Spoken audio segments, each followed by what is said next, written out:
Hey, what's good, y'all? It's your boy DJ Fanatic Beats, content contributor for LiveOffBeats.com. Welcome to the video. Thank you for watching. I'm doing a beat breakdown for y'all. Basically, this beat is different than the other beats. I haven't did one like this in a long time. It has like this island vibe, maybe even a little Afro beat type vibe to it, but definitely a reggae style beat. And it's like just a dancehall beat that just goes in really clean. It's not too complicated, and just kind of wanted to give you some pointers along the way of what I did and break down the things that I did in the beat, just to help out your growth as a producer and also give you some inspiration and hopefully some value. So anyway, if you'd like to follow me on Twitter, you can follow me on Twitter at DJ Fanatic. That's PHANATIC, or Sounds for Producers on Instagram. So let's jump into it. This right here, the first thing I started with was probably the drums. So this is the first sound. Very exciting, right? So what I did with that was the kick. All I used is EQ, kind of isolated this type of frequency and just boosted this low bass frequency around 119 hertz and cut the highs because I didn't want any highs of that type of kick. I just wanted like this rumble at the end, at the bottom end of the frequency range. So basically, reggae has different rhythms. If you listen to multiple different reggae songs, you can hear like the 1 1 2 1 1 2, and this one is more like 1 2 1 2. It's on every beat, and it's a pretty straightforward sound. But when you start doing different things with different instruments, percussion wise, that's when you start expanding on the rhythm. And speaking of rhythm, notice I started with the drums first, which I rarely do, but I wanted to with this beat. I wanted to get the rhythm down of the drums straight first before I did anything else, just to kind of get the vibe. So this is what I did with the snare.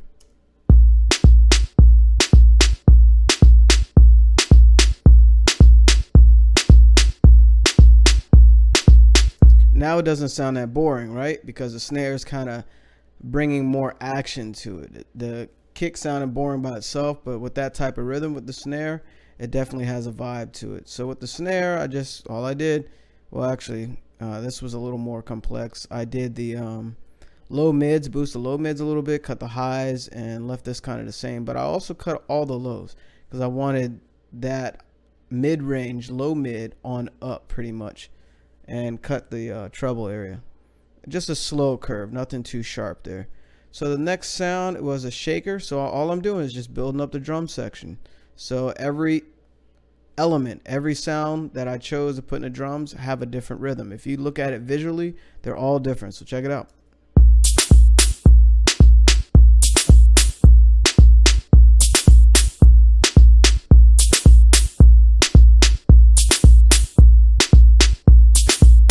And all I did is cut the lows for the hi-hat, the shaker. It's a shaker. So the next sound, I'll introduce that.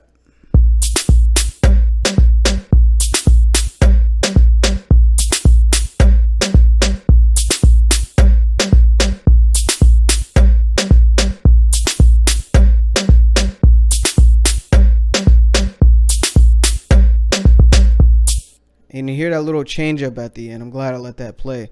Notice pattern 2 is just a little different, just to kind of end the phrasing there and just give it a little more build up so it starts back into it. And if you notice, reggae actually does that a lot. So just pay attention to little things like that. So now you got the shaker, you got the percussion sound going on.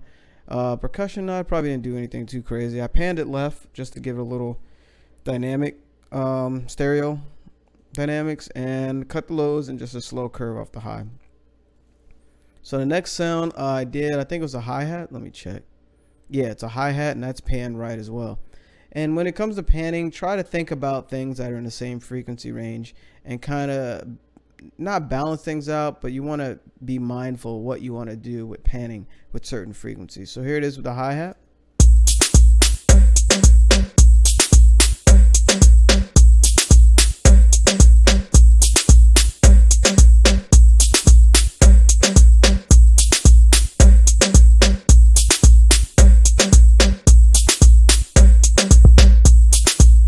Yeah, now we jamming now. So it almost sounds like reggaeton a little bit. if you think about it. But I like how that's coming together. So I was really happy with those elements. That's 1, 2, 3, 4, 5 elements. I could have went another 5, but you know, you don't want to go too crazy with it sometimes. But I was pretty happy with that. So now I'm starting to add some instrumentation. The first thing I decided to use was the bass. Surprisingly, I usually do bass last, after doing all the chords and melodies, but I was like, yo, let me just try something different. And you know, when you're making beats, don't get caught in the same rut all the time. I mean, unless you're very successful doing the same thing over and over, and you know what your customers want, or you know, if you're not, I don't know, because if you want to try different things, you kind of want to step out there sometimes and try to do a whole different genre. That's basically what I was doing here. Being that I've been DJing forever, for decades, I'm attuned to different music and different sounds. So, you know, if you ever want to try something, don't be afraid. I know so many producers that are afraid to try something different, and they get caught in the box, and sometimes genres aren't as popular. So, you know, and then reggae takes over again and stuff like that. So it always changes, but be open to that. So the next thing, let's see, what did I choose? Oh yeah, the bass. So check it out.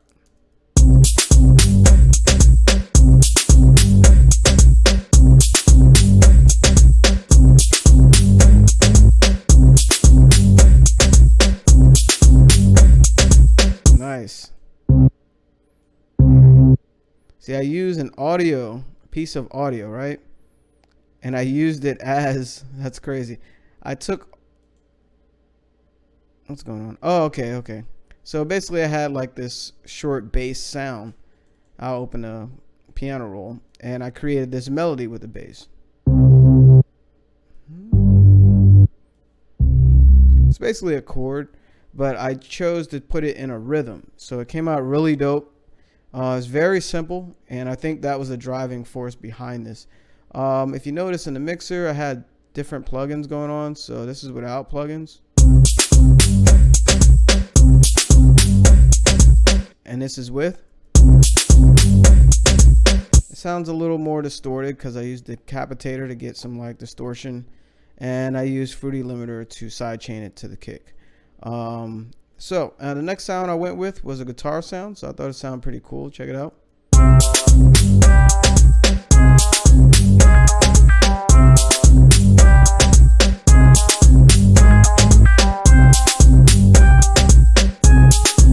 Yeah, that came out crazy. Let me show you what sound I chose. I used Expand for guitar, and I'm shocked that guitar sound that good from there. And not hating on Expand. There's a lot. This is Expand too, but there's a lot of cool sounds in here. And then you can actually take these sounds and develop them a little more in the mixing stage and try different things. So anyway, I chose number 19, guitars. And this melody, if you notice, it actually goes up an octave the second part of the chorus, just to kind of build some more energy when it goes up an octave like that. So let's see. And what I do, I chose the reverb to give it some space. And surprisingly, I use halftime. So let's hear how it sounds by itself.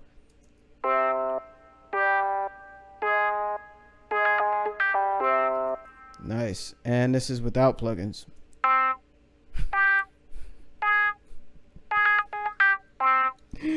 Yeah, that's funny. I could have doubled up, used one as a regular guitar, and then used ones with these plugins as two different guitars and have one pan left, one pan right. I could have did that. But it's funny to hear it without anything. This is with.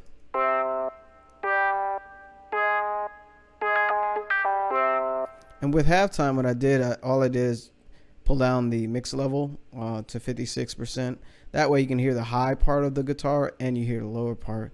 And then I turned this effects thing to sustain 4.4 milliseconds. So now you get the idea. Next, what else? Oh, and with EQ for the guitar, notice I just cut the lows. So the next thing I had was like this hit.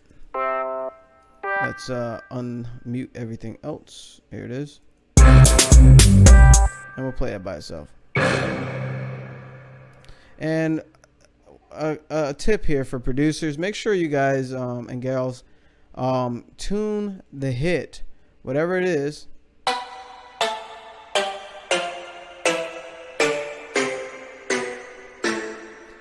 tune it to the key of the beat.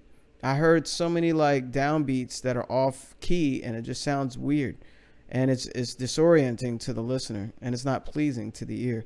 So obviously this is C, and then you can do other C's. But you know, you can play it by ear and see what you like, but make sure that's in key at least. And the last sound in the beat probably was this. Oh, I added some strings, and there was a random riser in the beginning. I'll play that shortly. So here's the other sound, which are some strings.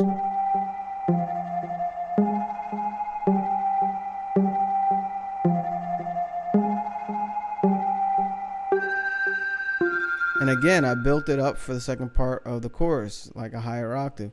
And the sound that I chose for that was in Contact 5. And I'm actually, yeah, I use analog strings, my bad. It was an expansion pack called the Poppy Pluck, and it's the Neo expansion pack. My bad, I'm getting tongue twisted. So yeah, that's all the elements, and it's real clean, real simple. Mixing wise, you saw the plugins I chose. A riser.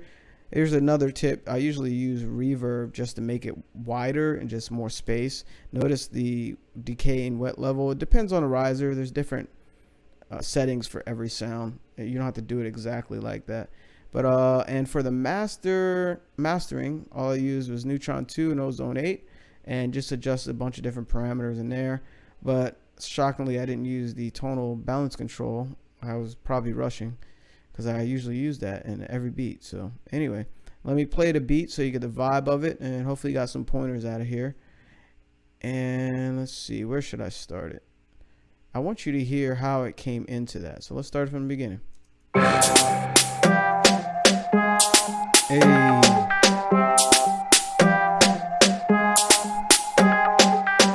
Move if you want. Everybody.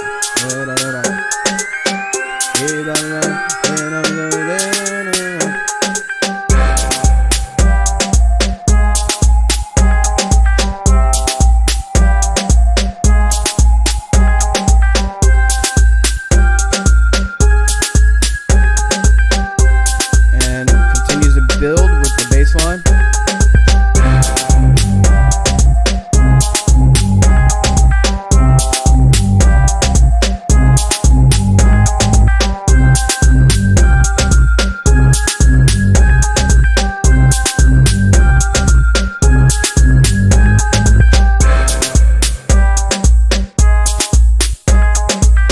Breakdown, and notice there's gaps here. I did some cool stuff.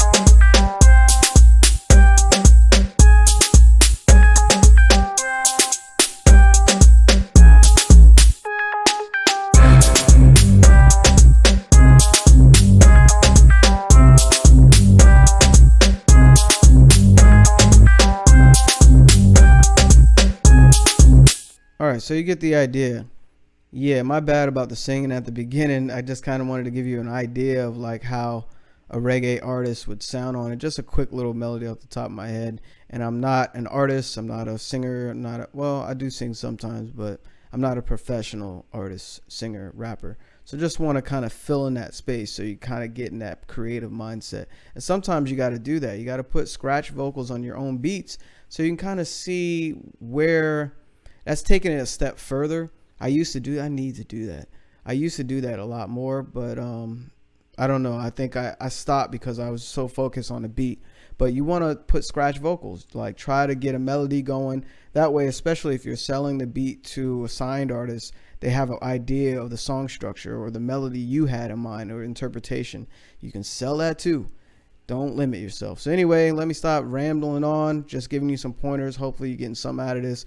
Again, it's your boy DJ Fanatic Beats, content contributor for LiveOffBeats.com. Again, if you like to follow me, you can follow me on Twitter at DJ Fanatic. That's PHANATIC, or Sounds for Producers on IG. That rhyme, bars. I'll catch you soon. Next video. Peace and love.